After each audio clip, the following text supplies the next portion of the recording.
So 98.6 Alvar FM Your Inspiration. Ini dia radio paling hits di Malang. Hari ini Fizi seneng banget karena hari ini Fizi ketemu sama idolanya Fizi setelah sekian lama. And please welcome Denise Julia. Hi.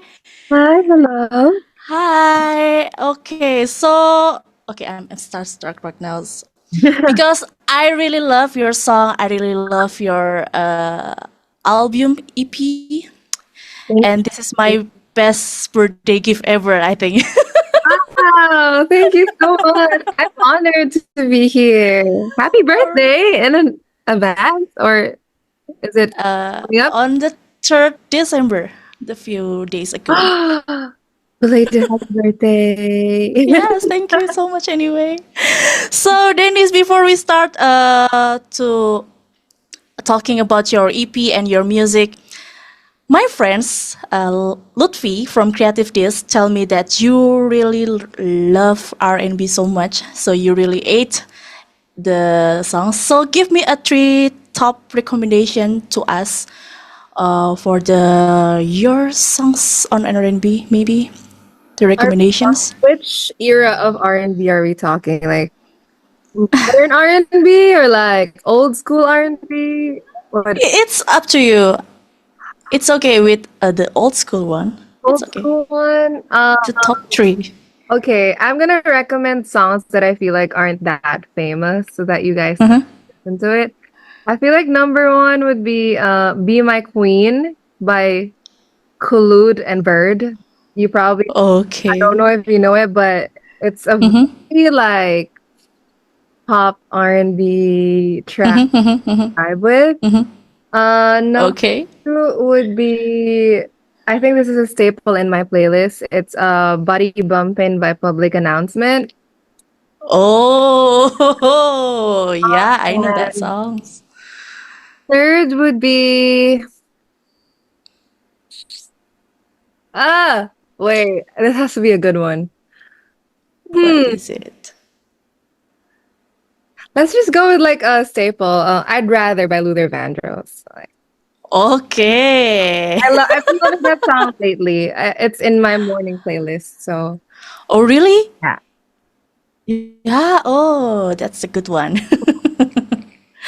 All right, all right. So before that, congratulations for the your new release for the latest EP, Sweet Nothings Chapter 2. And how do you feel about sharing this 9 song project with the world? Hmm. Very, very excited, to just hear the feedback of everyone. Mm-hmm, Recently, I've been seeing them just feeling all of the songs and like they're sharing all of their stories to me. Because some of those songs are very honest, about heartbreak mm-hmm, and all that. So they would like DM me and tell me all about like what happened to them. And I would just be like, I went through that too. Like that's literally like what I was going through at that time that I was writing those songs. It's nice to see and like hear fans from like all over the world to like how they feel about it and just like mm-hmm, seeing them jam to it when they're going to places, going to the gym, everywhere, getting mm-hmm, ready. mm-hmm, So mm-hmm. yeah, it's great. Okay, so what's the difference about the chapter 1 and the chapter 2? Mm. So with chapter one, I think that chapter was kind of, I mean, it's always a mix of like what I want to make, right? And like what people want to hear. Mm-hmm, But at that mm-hmm, time, I feel like it was much more, I was very like cautious about like the kind of sound that I feel like my fans mm-hmm, like, love to hear. But of course, I also wanted to share my stories, all of those like mm-hmm, experiences that I went through over the past mm-hmm, years. But with chapter two, I kind of really took it up a notch because um mm. one of the things that I kind of prioritize with like me as an artist is like really bringing my culture to the world. Oh. So in that chapter, I wanted to infuse a lot of like Filipino elements, especially in the art, like the creative direction, um, Mm-hmm, the album art that we shot. I went back to my hometown in the Philippines to shoot mm-hmm, that album art, and we showcased like the street culture in the Philippines because mm-hmm, mm-hmm, that's how I grew up, And then as far as songwriting goes, it's really much more honest this time around. It feels like a personal diary. Mm-hmm. Some of the songs, I feel like the person that I wrote it about would know that it's for them. I couldn't really say that for the first chapter. Like, I would say it's a Ah. bit more generic. Like, like, yeah, I wrote this because I was feeling it, but it's not like very like this happened and then I wrote it. In chapter two, it's like that. It's much more Mm-hmm. like I broke up with this person. Let me write about the Mm-hmm. specifics about like what happened and what went down. So yeah, I think chapter two is just more revealing of like how I came into like this industry, Mm-hmm. like this career, like my experiences, but as well as Mm-hmm. like really representing my culture. Yes. All right. So this is so personal things, I think, for the chapter two. Yeah. Ooh, let me see. Oh, yes, and reflects your personal growth too. And then the title track is Sweet Nothings too, right? And you featuring with the R&B legend JR. And what was it like working with him on these songs? It was such a legendary moment for me because I grew up listening to I JR. So know. JR is like the legend, like king of R&B in the Yeah, like indeed. like Usher, like that level. So back then, when I was like, I think 5, 6, 7 years old, I would Mm-hmm. wake up to like hearing his songs being played. Mm-hmm. And so when I got the chance to like reach out to him, and then he was actually the first one to like come up to me and like send me tracks. So that at that point I was like, what do you Oh. mean you want? I was like, like pitching me songs and all that. So I was like, wait, hold on, this is like a crazy moment for me. Yeah, yeah, yeah, yeah, yeah, yeah. Then I had this song called Sweet Nothings. Mm-hmm. Well, it was untitled. Like the title track, like the title of that track actually came like last minute. Like I Oh, really? yeah, it was. I did not have a title for that song like for so long, and then I thought that why not make it like the title track, like the EP, like the EP name, put it into the song because I feel like it captures Mm-hmm. the whole like concept of like sweet Yeah, nothing, yeah. things you want to say Mm-hmm. to your partner, all of those like lovey-dovey type of thing that you want to like say to someone that you're really in love with. So when I was working with JR, I had sent him the song with like this open verse, and then he made his own Oh. version. And then I just kind of felt like it had to be more, what do you call this? Like more in What? theme. Like cuz like the Okay. it was, it was great. Like I had no, Mm-hmm. I had no complaints, but like I just felt like it had to be more in love, like really like the Mm-hmm. sound of love. So I ended up writing his verse, and then he recorded it like the day after, and he just sounded Mm-hmm. so amazing. He made like all these vocal arrangements, all layers, and then I added onto his verse. I kind of like did my Mm-hmm. thing. I kind of like tried to compliment what because I wanted him to shine, like he's Mm-hmm. the like Yeah, yeah, yeah. yeah. The Legend one. Yeah, one. So then when I finished the track and then sent it to him, he was like, "Yo," he was like, "I love what you did with like that verse, like the whole all of those like vocal layers that you did. Like I didn't know you Yeah, had yeah. that in you." Like Mm-hmm. he was like, Mm-hmm. "You're good at this." Yeah. So like hearing that compliment from him, Uh-huh. felt like it was a full circle moment, and that's how Sweet Nothings came to be. It's just an R&B explosion of like, these lovey-dovey honeymoon Yeah, stories. yeah, yeah, yeah. Indeed, indeed. So I really got the goosebump when I heard that songs. You and JR are a good companion, actually. So, oh, You. I really happy that you released that songs with nothing. So thank you so much. How about Okay, so yeah, the project is I think it's planned like in the 90s, the 200, okay, and then the R&B pop modern sounds like it seems like that. And what's that nostalgic vibe international? And what do you hope the listeners feel? for the like the nostalgic? vibe that I Yeah. put into it, like what I hope the listeners feel from it. Is Yeah. that Yeah. Yeah. Yeah. Yeah. Yeah. um because I grew up listening to a lot of 90s R&B, 2000s, like you know that. Yeah. I Yeah, know. yeah, Beyonce, all those legendary ones. Yes. Um, I think I want the listeners to feel how I felt when I grew, like, was listening to those songs, like, Mm-hmm. as a young girl. Because, like, at that time, even though I've never felt like I've never went through a breakup or anything, Mm-hmm. hearing those songs make me want to, like, slide on the Yeah. wall and, like, cry. Just, and even, like, not even the heartbreak side of it, even just, like, Yeah. feeling pretty, like, getting Mm-hmm. ready. So I feel like I want my listeners to kind of like take that from that era into like what I make now. Like Mm-hmm. I want to feel that kind of way again, like those emotions, the surge of emotions that you hear when you hear that like good R&B that just makes you want to groove and like feel good Yeah. about yourself. And like when you're feeling sad, like Mm-hmm. there's a song that you can listen to when you want to relate to something and like you want something to like say those emotions for you. Mm-hmm. Mm-hmm. So I think, that's the main goal of like emotion wise, what I want them to feel when they hear it. All right. So the feels like the walls. Oh, like It's crying. okay with that. Okay. Out of the nine songs on the album, which one was the most challenging to create and why? Most challenging to create. Probably the first track, Better Than He Does. Why? Even from like production standpoint, I Uh-huh. think we made like a thousand different versions of that song. Just like on the beat. I would sit down with my producer, Mm-hmm. because he's from Nigeria. So Mm-hmm. like Mm-hmm. I work like on a big time difference with him. We would stay up like calling, I feel like you should change this. I feel like we should change this, even like specifically down to the kick and like, Yeah. like little elements. I feel like the Mm-hmm.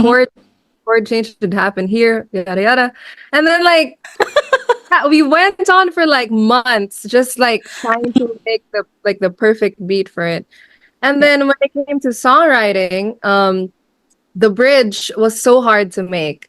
Like Oh. I feel like I kind of had to break a little out of like character because I'm very, Mm-hmm. like I feel like vocally I'm very like smooth, very like mellow when it comes to singing.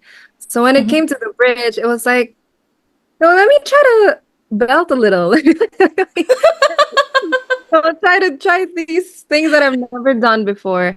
And when All it came right. to songwriting, I like very expressive with like my sexuality and like these Mm-hmm. experiences that I've had. Like Mm-hmm. I wanted to be super honest about it because like, it's kind of like taboo. So I wanted to Yeah. be honest about all those experiences. And then all of those combined, it was like a year in the making just to make that track as perfect, like Mm-hmm. as how I wanted it to be. Mm-hmm. So in the end, like when we were finally like satisfied with it, we were like, yep, finally, that's the one. Like a lot of Okay. blood, sweat, and tears, even to the music video, like Mm-hmm. paying Yeah. to Yeah. Brittany and Christina, all of that, Dan, Yeah. everything was put into that song. So many plot twists, I think. All right. So you had incredible success with over 200 million streams on Spotify. Yes, and being the most streamed female OPM artist for 3 months. So how does it feel to achieve such a milestones? Honestly, like I'm not even, I didn't come to like this career to be like, oh, I want to be the number one. Like it was never that, Yeah, yeah, So yeah. I feel like that's just a bonus. It was really just like, wow, I can't believe like, this music has touched so many people that it led me to that kind of height. And Mhm. it really just started from like, those dreams of a little girl, like Mhm. music and like hope. one day people will hear it across the world, and then it actually did happen. It manifested. In my country, they kind of call me like the patron saint of like manifestations too. So it's like Oh. they branded me that. They're like, Yeah, okay, yeah, you're yeah, a yeah. manifesting queen. Just because like sometimes I say stuff and then it happens. I Uh-huh. really I feel like it kind of, it translated to like, the career. It's like it's crazy. And I'm Oh. so incredibly honored to, to have achieved that at such like an early time in my career. So it's Okay, so I'm be a part of the 200 millions too. Your songs in on my playlist is so many. really Almost yes, almost everything your song is here on my wow. playlist. Favorite. Favorite. Yes, and sweet nothing is almost every day we play it on our radio. So Wow. yeah, so it's an honor to us to interviewing with you today. The honor is all Oh my god. mine. Yes, I follow you on Instagram. I know you that you will be on a concert, right? Your first concert, I think, Yes, I will be on right? my yes, my first ever concert on December. Yeah. So how? Yes, yes, yes, yes. So how do you feel about it? Oh It's my counting God. days, right? Like 9 days left before. Oh no. Ah, So how do you feel? I don't even know, like mixed emotions. I'm like excited, Uh-huh. I'm nervous. I think I'm most excited to see the fits, like the outfits of the fans when they come to Oh. feel like they're all gonna be baddies, they're gonna channel that inner like Denise Julia kind of feminine energy. I'm so excited to see Yes. it. I've been working endlessly, like dancing, vocals, everything, vocal training, Yeah. all of that, like Yeah. mentally trying to prepare myself for that concert. Mm-hmm. And it's gonna be the first time I'm performing some of the songs like from Mm-hmm. chapter. Mm-hmm. So I want to give them a show. I want to give them something that's like, memorable and like different, kind of like a different side to like what they see usually from me. So Mm-hmm. yeah, it is called the Denise Julia experience. Like it's, it's an experience. Yeah. I want it to be an Yeah. Yeah. Yeah. Yeah. experience. I Yeah. hope that you will hold in Indonesian concerts. I think you should come to Indonesia to hold the concert. So I will come to you because we live in Indonesia. It's too far, I know. right? So, I have been in Indonesia. but I've in went Jakarta, right? Not in with Bali. time You're back. not in other. Yeah. So you should come back to Indonesia, hold the concert, right? I hope. Finger To crossed. happen. We're getting it to happen. Yeah, yes, yes. Amen, amen, amen.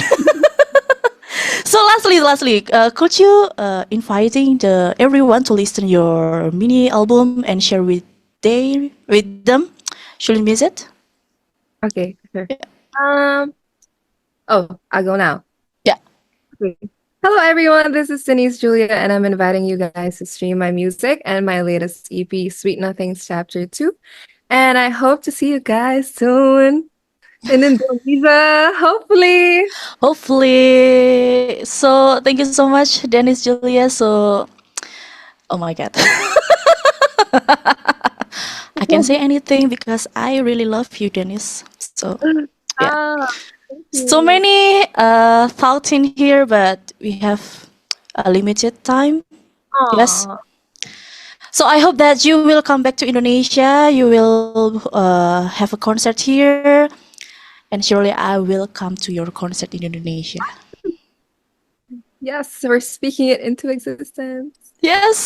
So thank you so much for inviting me into interview. So I hope that you will be a great day and great concert too. Thank you. Yeah, yeah, yeah. So keep fighting for the concert. So thank you so much and bye.